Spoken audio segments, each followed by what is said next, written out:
Isabel Scribe is a member of the Pimicikamak Cree Nation, also known as Cross Lake in Northern Manitoba. Isabel is a fluent speaker of the Swampy Cree language.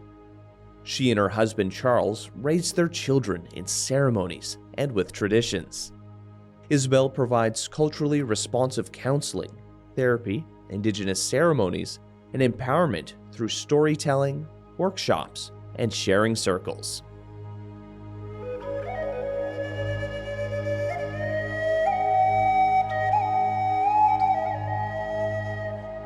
Lisa Muswagon is a member of the Pimicikamak Cree Nation, also known as Cross Lake in Northern Manitoba.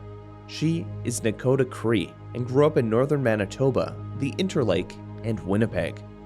Her parents, Isabel and Charles, raised Lisa and her siblings in ceremonies and with traditions. She picked up the hand drum to pass on the legacy of storytelling.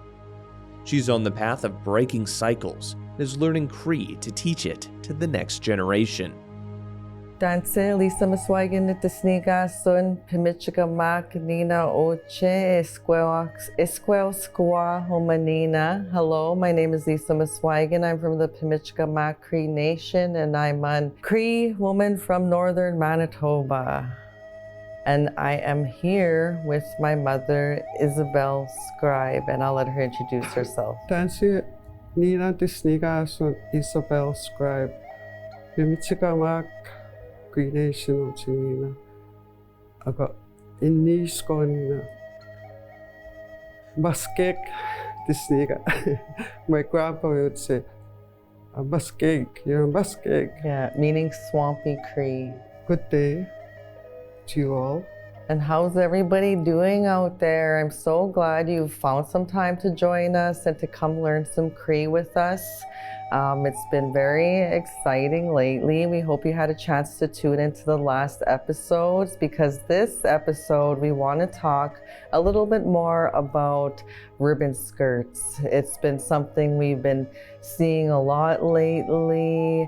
Our Indigenous young people and Indigenous designers are reclaiming their gifts and their talents, and they're making ribbon skirts, ribbon pants, ribbon shirts, almost ribbon everything. And we're living in a very exciting time right now. But we also wanted to share some of the traditions and teachings that we know, that we're sharing, that we learned. So other people out there might have their own different interpretations and understanding depending what tribe they come from. But me and my mother wanted to share what was shared with us. So we wanted to bring that to you today and talk about ribbon skirts in a traditional setting and contemporary. So I'll let my mother go ahead and talk about the traditional skirt wearing.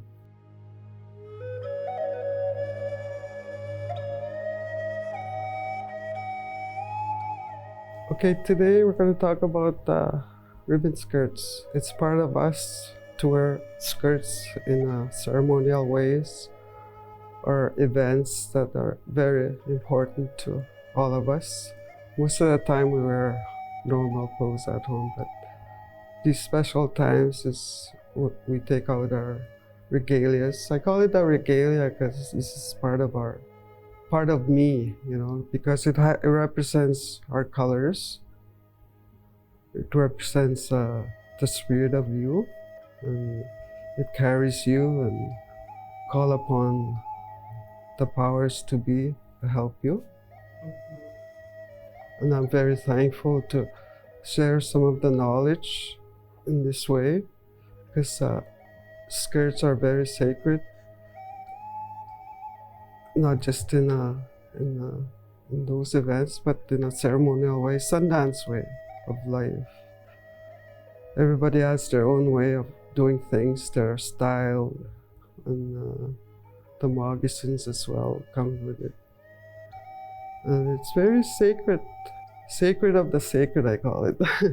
As Indigenous people, we all carry a spirit name. Everybody has a spirit, but in our culture, when we're out to seek our spirit name, we are given colors as well. And so sometimes like the ribbon skirt will represent the colors of their spirit of that person, right? So that's the traditional sense of it. Like if we're going to ceremony, I would wear my colors that comes with the spirit name that was given to me in ceremony when I was young. And there are a lot of people that are learning to claim their spirit names again, their Indian names, so to speak, their indigenous names. So like we each have a spirit and it has a name. So that's how important like these skirts and regalia mean to us, because it's attached to our spirit.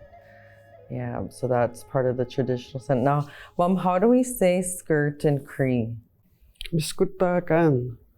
Miskutagan. So miskutagan. Miskutagan. Miskutakan. Miskutakan. That's how we say skirt. Miskutakan. That's how we say skirt Ribbon. in Cree. That's how you say ribbon skirt? No. Sinipan is ribbon. Okay, so sinapan would be ribbon. Or ribbons. And then Sinipan. so, how do we say ribbon skirt in Cree? Sinipan. Miskutakan. Sinipan miskutakan. Ribbon skirt. Sigatan, miskatan, Sinipan sinapan, miskutakan. miskutagan. Isn't that Miskutakan. Yeah. Miskutakan. Yeah. miskutagan? Okay, how do you say ribbon again? Sinipan. Sinapan, Sinipan. Ribbon. sinapan, mistig, Sinipan miskutagan. Miskutagan. Yeah. Sinapan, miskutagan. That's how you say Yes, exactly. ribbon skirt. Sorry, I had to correct ourselves a little bit there.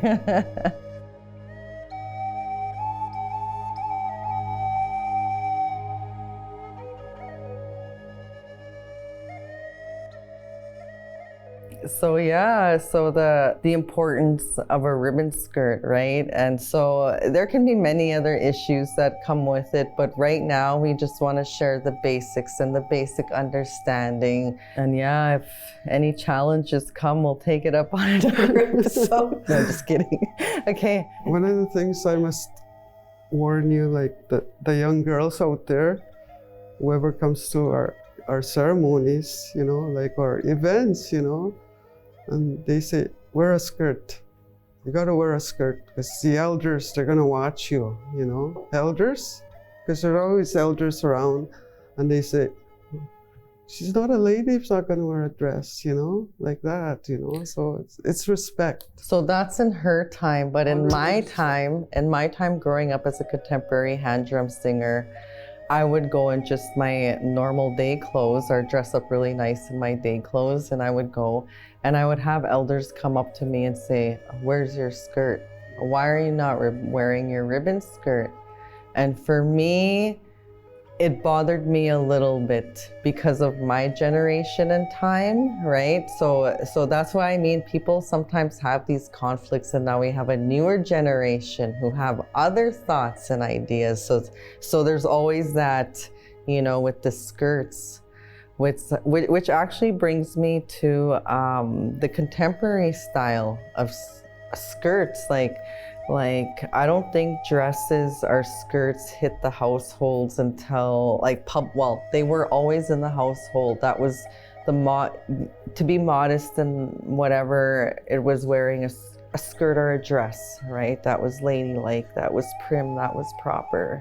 Like as time started going on, I think it was in the 30s or 40s, that's when the skirts started going out publicly, and men didn't like that when women were wearing skirts. Like we all know what the baseball the baseball show when they all were coming to wear skirts, people had a problem with that because their uniforms were in skirts. So kind of like that scenario, hey? Like, it seems like there's always the controversy around the skirt because of modern times, and then now with the time now, right? So like there's other topics like skirt shaming and blah, but that's a whole nother area of talking that we don't want to get into. So today we're just sticking to the basics, because I know some young people might question that. And so we're sticking to the roots of the skirt and a ribbon skirt.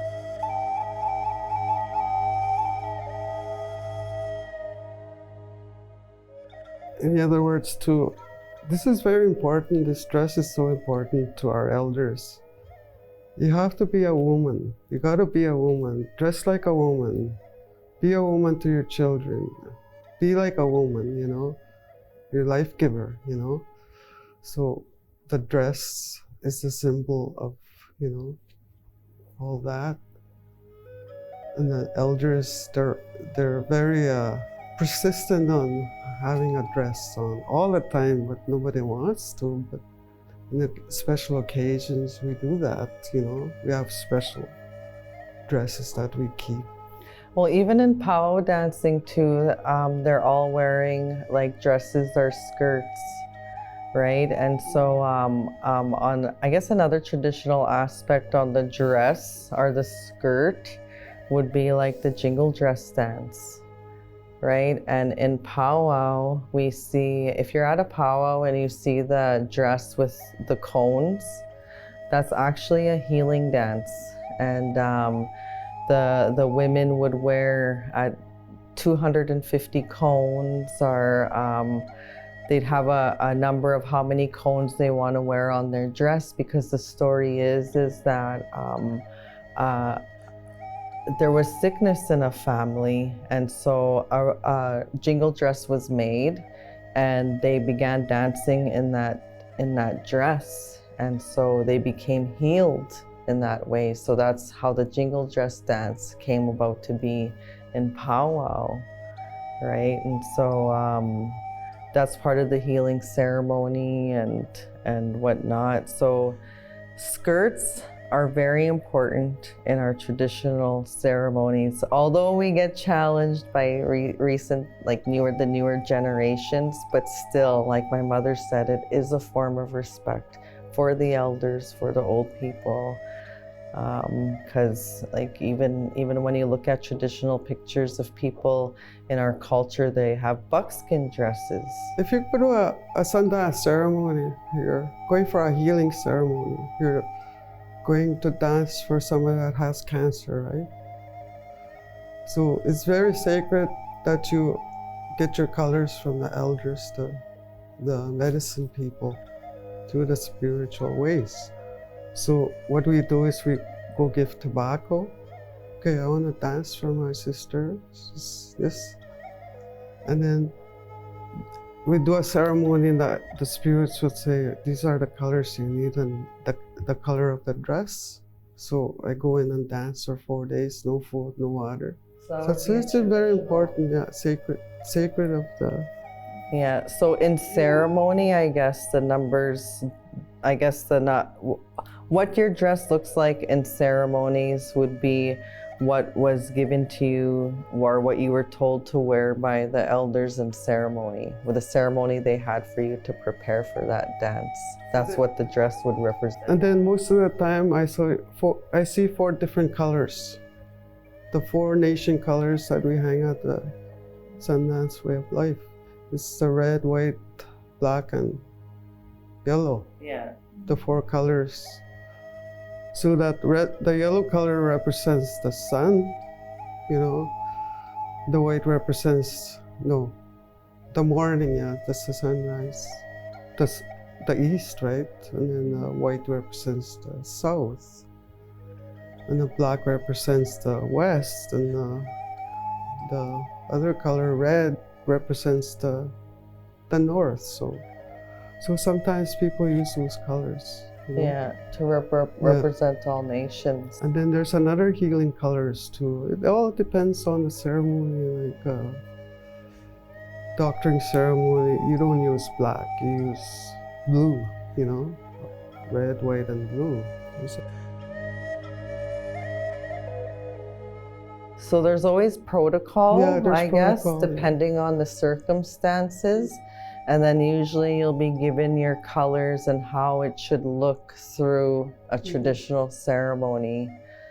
Now, getting into more contemporary, like sometimes people just have the gift to sew, they have the talent, they have the gift to envision what something should look like, right? And so now we have a whole, we have Indigenous designers that are growing out there very quickly. And I've had opportunities to work in the fashion area and working with some designers, even them too, they have their own protocol and ceremony of what their clothing should look like, right? They have their own envisions, they do their own thing to have that connection, to build the vision for what they want their clothes to look like, right? And so that's where they would start developing their fashion. So some might have 10 ribbons, 20 ribbons, different kinds of ribbons, right? It's all depending on the gift of that person, right? And what they envision for that to look like.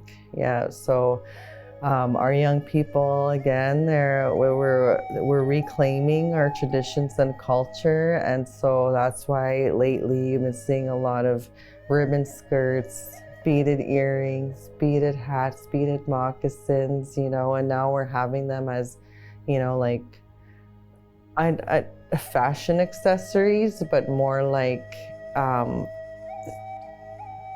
saying who you are, yeah, at the same time through this, right? And also with powwow regalia, whatever their beaded wears, like even powwow regalia, someone might have a vision to dance, or they might go do their ceremony for dancing powwow, and they actually will get a vision of what their regalia should look like, and that's what they're doing, dancing at like powwow and that sacred circle.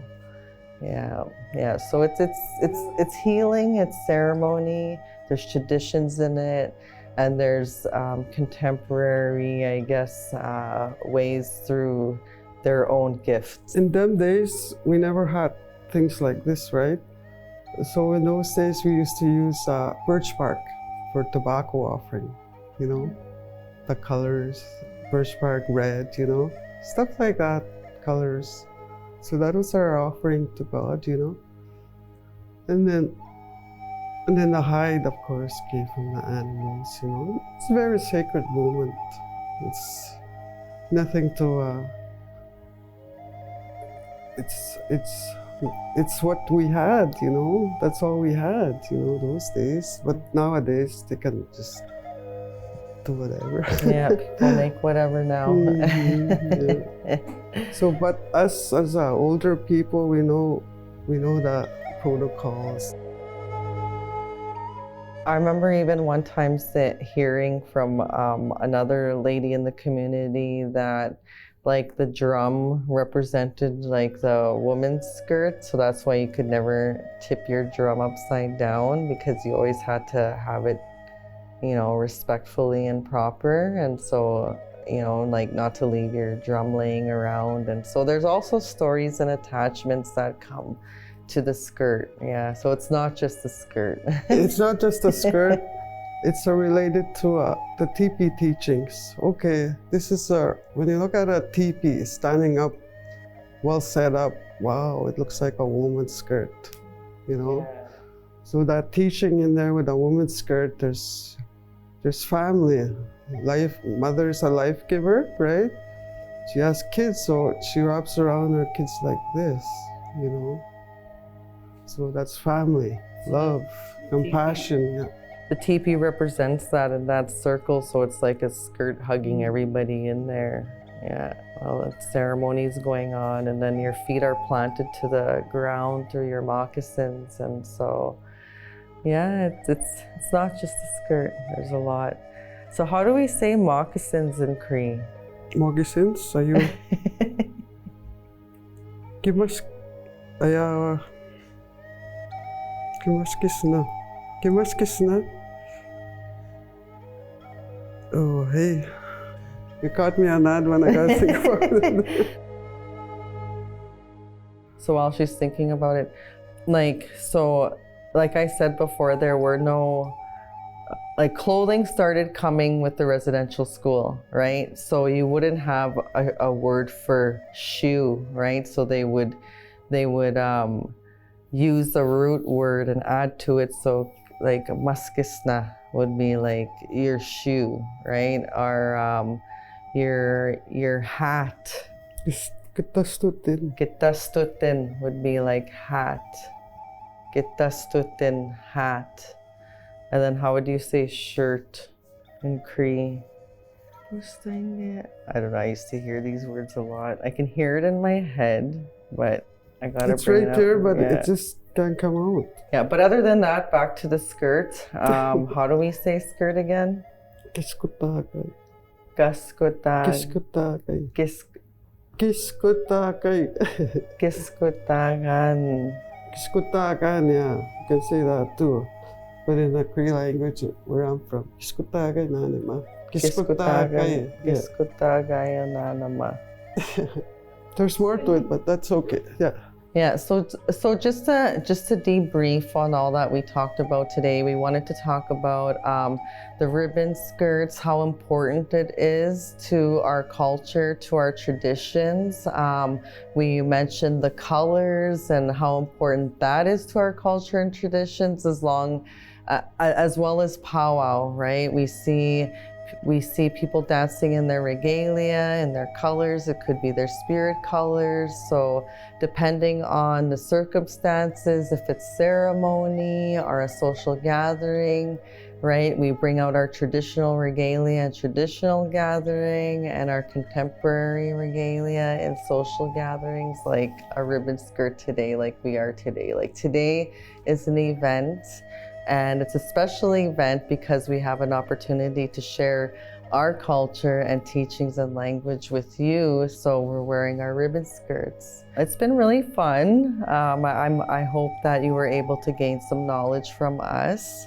And we are just grateful to be here, and thank you for joining us again. I just want to say thank you to all the people that are in here supporting this language program, and I hope it helps you understand us as Indigenous people so we can share, because we live in this turtle island that we have to share and understand each other through language, of course, through spirituality. Ay kusane nanas kumun kakike kitom kawap mitnan. There's no goodbye in Cree. So you So have say, greetings. we'll see you later. Kitam Yes. kawap matin means Yes. we'll see you again. Yeah.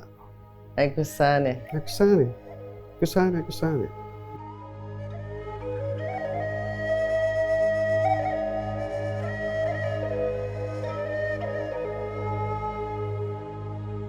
Multicultural is located on Treaty 1 territory, the traditional territory of the Anishinaabe, Cree, Oji Cree, Dakota, and Dene peoples, and the national homeland of the Red River Métis.